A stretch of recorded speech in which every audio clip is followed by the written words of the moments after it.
Don't do that with a smile on your face. I can say eh and be happy about it. Alright. John Green once said about his books, "They belong to their readers now," which is a great thing, because the books are more powerful in the hands of my readers than they could ever be in my hands. Which I thought was really interesting, that he has this opinion. He very much believes that books belong to their readers, that you take away from it what you want to take away from it.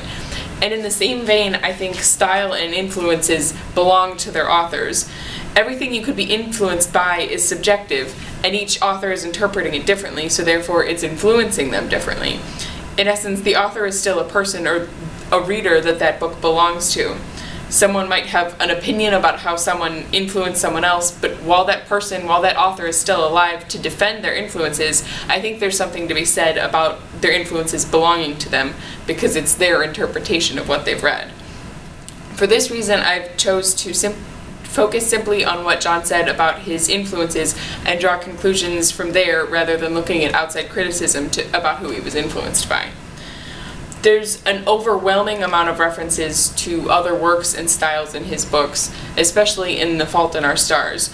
So much that I can't even list it all or begin to summarize it. But he comes back to four main authors: Mark Twain, David Foster Wallace, F. Scott Fitzgerald, and J.D. Salinger. Mark Twain primarily because at school he went to Kenyon, which is actually in Ohio, and he was a double major in English and religious studies. And in his English major, he focused a lot on Mark Twain. So when he talks about his books and when he talks about symbolisms he used, he relates it back to Huck Finn, most common out of all of Mark Twain's works. In a lot of these influences and symbols and references also are very present in The Fault in Our Stars. There were lists upon lists of things that he was referencing. He would make parallelisms to content in The Great Gatsby, and he would use it in The Fault in Our Stars and compare in that light.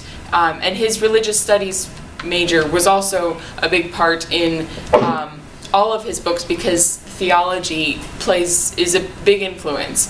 And so because of that, his life influences are a big part of, and his observations are a big part of his works.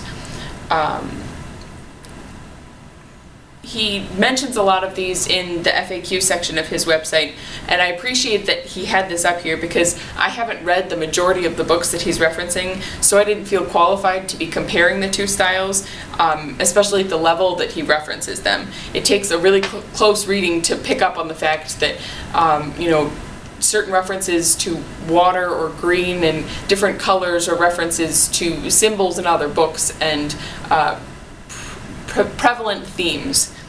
From the perspective of his YouTube videos, John states that the style of the user Z Frank's videos were an influence on the Vlogbrothers videos that he did with his brother Hank.